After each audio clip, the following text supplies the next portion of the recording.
తాజా అంశాన్ని చూస్తున్నాం. ఈ నెల 6న రాష్ట్ర మంత్రివర్గ సమావేశం జరగనుంది. మరింత సమాచారం మా ప్రతినిధి నాగేశ్వరాచారి ప్రత్యక్ష ప్రసారం ద్వారా అందిస్తారు. ఈ నెల అంటే ఎల్లుండి రాష్ట్ర మంత్రివర్గ సమావేశం జరగనుంది.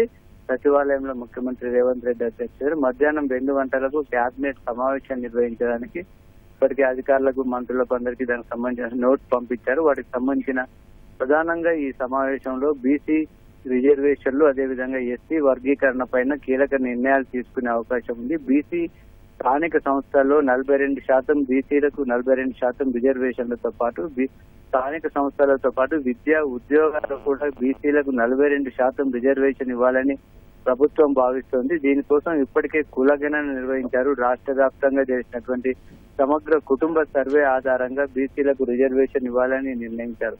అదేవిధంగా ఎస్సీ వర్గీకరణకు సంబంధించి ఇప్పటికే జస్టిస్ షమీమ్ అఖ్తర్ కమిషన్ ఒక నివేదిక ఇచ్చింది. ఆ నివేదిక ప్రకారం అందులో ఉన్నటువంటి 3 అంశాలకు సంబంధించి 3 కేబినెట్ ఆమోదించింది. దీనికోసం బిల్ కూడా రూపొందించనున్నారు.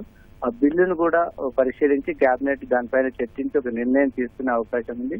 ఈ రెండింటికి సంబంధించి ఒక బిల్స్ కూడా ప్రిపేర్ చేశారు. వాటికి సంబంధించి కేబినెట్ లో నిర్ణయం తీసుకున్నట్లయితే ఆ బిల్లుల ఆమోదం కోసం ఒక ప్రత్యేక అసెంబ్లీ సమావేశాలు కానీ లేదా వచ్చే బడ్జెట్ సమావేశాల్లో కానీ ఆ 2 బిల్లులను ప్రవేశపెట్టి బీసీ రిజర్వేషన్లకు ఎస్సీ వర్గీకరణకు సంబంధించి ఒక చట్టాన్ని తయారు చేయాలని ప్రభుత్వం నిర్ణయించింది. ఒకవేళ బీసీ రిజర్వేషన్లు 42% చేయాల్సి వచ్చినట్లయితే దాన్ని కేంద్రానికి పంపించాల్సి ఉంటుంది. కాబట్టి అసెంబ్లీలో తీర్మానం చేయాలని ప్రభుత్వం ఇప్పటికే భావిస్తుంది. వాటికి సంబంధించి గతంలోనే ముఖ్యమంత్రి ఉప ముఖ్యమంత్రి కూడా చెప్పారు. కాబట్టి ఈ కేబినెట్ సమావేశంలో నిర్ణయం తీసుకున్న తర్వాత ఈ 2 అంశాలపైన ఒక స్పష్టత వచ్చే అవకాశం ఉంది. అదేవిధంగా మిగతా మరికొన్ని కీలకమైన అంశాలపై అదేవిధంగా కొత్త పథకాలకు సంబంధించి అదేవిధంగా రేషన్ కార్డు ఇలాంటి అనేక అంశాలపైన కూడా మంత్రివర్గ సమావేశంలో కీలక చర్చలు జరిగే అవకాశం ఉంది. ధన్యవాదాలు నాగేశ్వర్.